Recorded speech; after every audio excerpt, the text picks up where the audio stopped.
So, this is the fifth of a series of podcasts about strategy. And in the previous four posts, well, they've really played something of a negative role. They've described some of the ways in which a strategy can be done very badly by institutions. And you might have recognized some of those issues while listening to me talk about them or reading them. And you might have also felt that in some ways the criticisms were a little overdone. And that is to some extent true. But my experience has been that most strategies do not really capture and address what institutions' real needs are. And I think there are two, what I might call smoking guns. The first one is that the strategy looks like everybody else's strategy. It's full of generalized wishes about being excellent in education and having an ambition to be excellent in research and working with the community and so on. That's one area. And the other smoking gun is that quite often there's a SWOT analysis that's included in the strategy. I must say, actually, I don't think it should be incorporated in the strategy. It's part of the process, maybe, of developing the strategy, but it's not the result. But if it is included, then it will list specific weaknesses that have been identified, and it may mention some particular opportunities that the institution has, and it may also list some important external threats that the institution may face over the coming period of time. But interestingly, none of those actually appear in the strategy itself. In other words, there's a big difference between the SWOT analysis and the strategy. I've pretty well lost count of the number of strategies that fail in one of those two ways. So what can we do? What is real strategy? I want to say that we should be concentrating on our key challenge areas.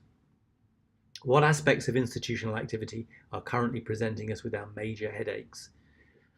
That might be a lack of diversity in income streams, poor research performance, lack of market penetration, old-fashioned approaches to education, over-bureaucratic administration and organizational structures.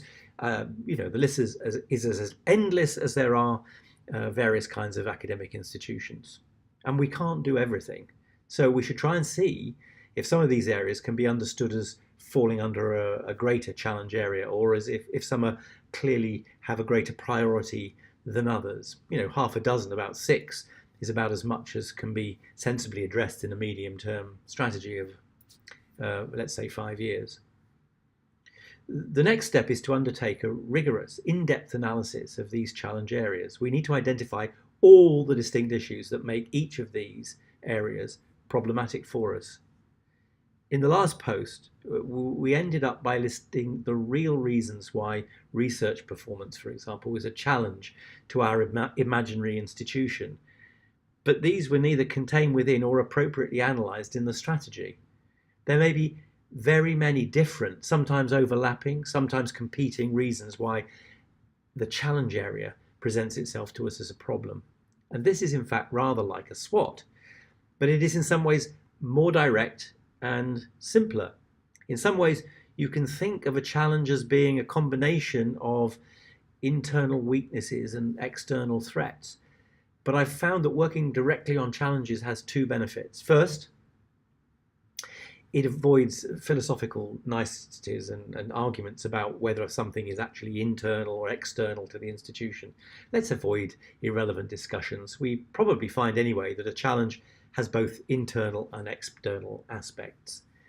And secondly, and much more importantly, it focuses on our issues and a sense of owning these. Threats can seem distant and uncontrollable, and weaknesses can seem depressing and demoralizing, but challenges can make us feel more, ready for action.